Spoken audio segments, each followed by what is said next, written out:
You're watching In the Office. My name is Bray. Let's do some quote learning.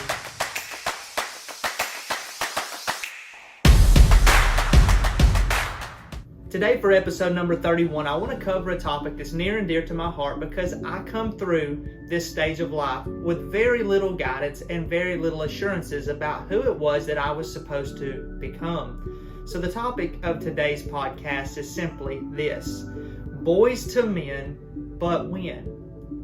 We know that boys become men, but when? We know that the Jewish people have bar mitzvahs, and then we know that the Amish have Rumspringa. We also know that Hispanics have quinceañeras. But what about for people that live in America? Those that aren't Amish and those that aren't Jewish and those that aren't Hispanic.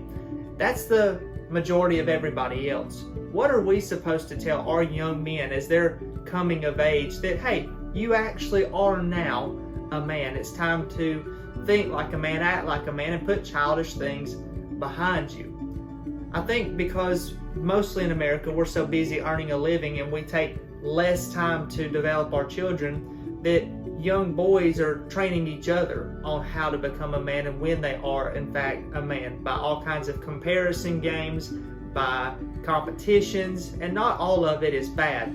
But what is not helpful is when we have all of these differing ages when you can do certain things that have varying risk factors, but we don't tell young men, in fact, they are men. We tell them that they're still boys.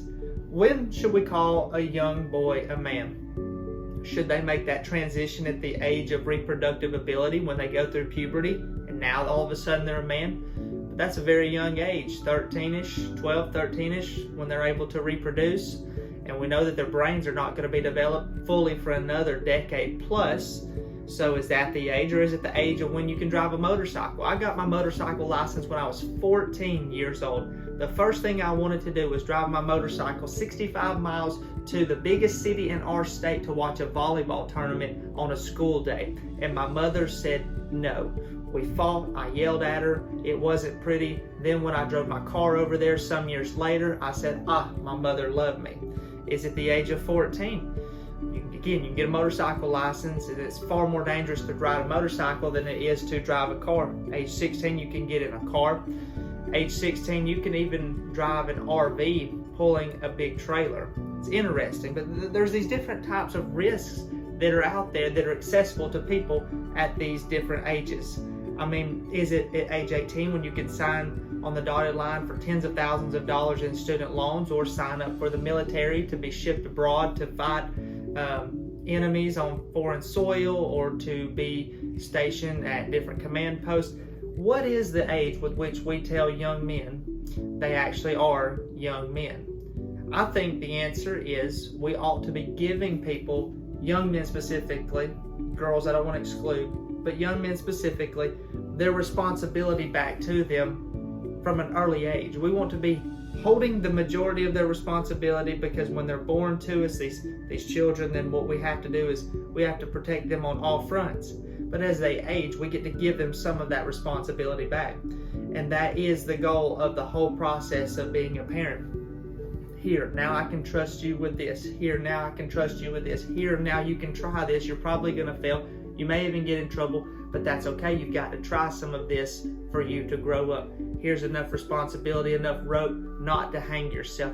Try this, try this, try this. And when I say try this, I don't mean try things that are illegal. I mean try things to build competence. Here, go in the grocery store and pick up a couple things for me. I'll sit in the car and you come back. Make sure to count the change. Make sure they give you correct change.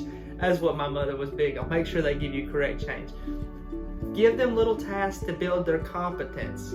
There's no reason in the world that a 13-year-old boy can't know how to change a tire. Matter of fact, I went to a Braves game the other day, picked up a nail or something, but then it come out, and we patched the tire with a plug at a gas station, and I had my daughter, my baby sister, my nephew, all of them are about the same age. They're in that 11 to 12 year range, and they're sitting in the car saying they're bored, and I said, get out of the car and watch what I'm doing, because I want them to see that I'm under to the side of this car sweating to death, wanting just to go to a Braves game, and I want them to see what it takes to change a tire. It's something that anybody can do. Some lug nuts, a jack, you know what I mean, and a little bit of strength, and you got this.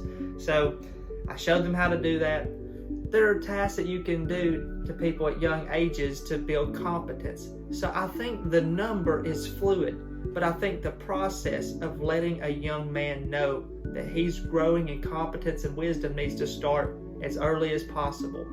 If you have a young man who is competent enough to do major chores when he's 6, 7, 8 years old, wash the dishes, clean the car, vacuum out the car, take the trash out, let them do it. Give them a chance. And then when they get into those teen years, start using scripture on them, like when you were a child, you thought and acted like a child, but now as you're becoming a man, we're starting to put some of this behind us. Maybe we do not have to drill down on a date, but maybe we should be using the language readily to say, you're becoming a man, you're becoming a woman, and you need to begin to be putting these childish things behind you. And that language, I think, that verbal affirmation and that direction that you're giving them is going to be key in helping them get exactly to where it is that they're trying to get to, and that is being able to call themselves a man or a woman. I was having my second child when I was about 25. I think it was 25 when I had my second child. And I finally felt like I could call myself a man. It's strange. I had kids early, and I still had this thing inside of me where I knew I don't know, something inside of me didn't feel like I could go that far. I didn't want to beat my chest, I'm a man. No, I just couldn't do it. In my mid-20s, though, I was able to start calling myself a man and seeing myself as a man. And I think it was because I lacked a lot of that verbal affirmation and that challenge to adulthood from my early and mid-teen years. So if you have a boy that's coming through that age group or is a little bit older, it's not too late to start. Let's start challenging them to put childish things behind them and aspire to be a man, a godly man, a man that does the right thing before the Lord. You be thinking on those things, and we'll see you next time.